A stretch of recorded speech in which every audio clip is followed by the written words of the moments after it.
خبر نخست را از ولایت سمنگان آغاز می‌کنیم. زمین لرزی شدید به بزرگی 6.3 درجه ریشتر شب گذشته ولایت سمنگان را تکان داد که در نتیجه آن حدود 15 تن جان باخته و بیش از 300 تن دیگر زخم برداشته است. افزون بر آن ده‌ها خانه مسکونی و دکان‌ها به گونه کلی و قسمی در مرکز و ولسوالی‌های آن ولایت تخریب گردیده است. عبدالحکیم حقبین گزارش می‌دهد.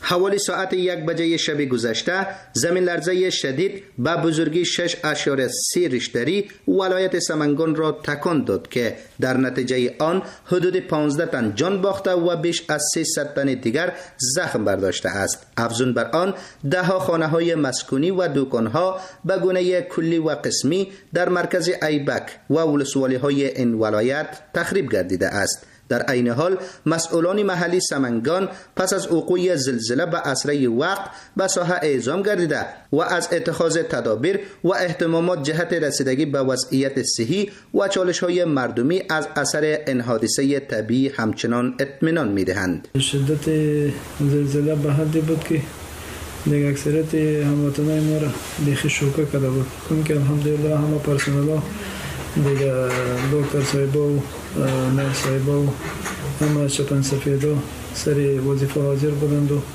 دیگه آماده عرضه خدمات بودند. همه شهدای حادثه زلزله شب گذشته تقریبا 13 نفر است و زخمیات تعدادشون از 300 نفر بالا شده در سطح ولایت. قماندانی د طریق ولایت طریق راپور کول سو نو دغه موږ سایه حرکت وکړي د فوایدې مربوط چې کوم ماشینات او وسایل و کارګر و ټول مسایت راوستله نو ان شاء الله کار جریان لري. گزما اشاره ما سیار بود در ساحه رسیده بود. برای ما تلفنی رابطه گرفت که در ساحه ولسوالی خلم تاشقرغان ولایت سمنگان هم اینجا ساحه تنگی همین جغل ریخته و سنگ ریخته و بسیار مردم اینجا گیر مانده. چند نفر که وطندارای ما شما که به شهادت رسیده بود و زخمی شده بود اونا را اندیوالا الحمدلله کشیده بود. از سوی دیگر گواهان و مجروحین این رویداد وقوع این زلزله را در سالهای پسین کم پیشینه و بی سابقه دانسته و از مسئولان دولتی، افراد خیرخواه و مؤسسه های امدادرسان خواهان همکاری هستند.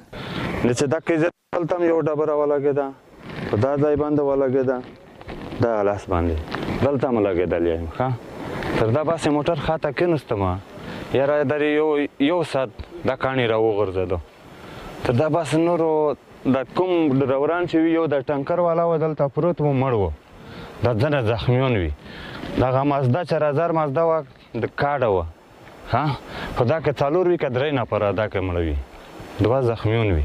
تنگی زلزله آمد یکم سنگ بارید عمر سنگ شد برادر بچه های ما بالای موتر بود خودم ما پیش موتر وام بدیم هم زلزله که آمد سنگ میبارد آتش میبارد کلان داخل سنگ همینطوری بچه ها پسر موتر همینطوری کلاپایچه میشد 4 تا شهید دادیم برادر دیگه هم زخمی است.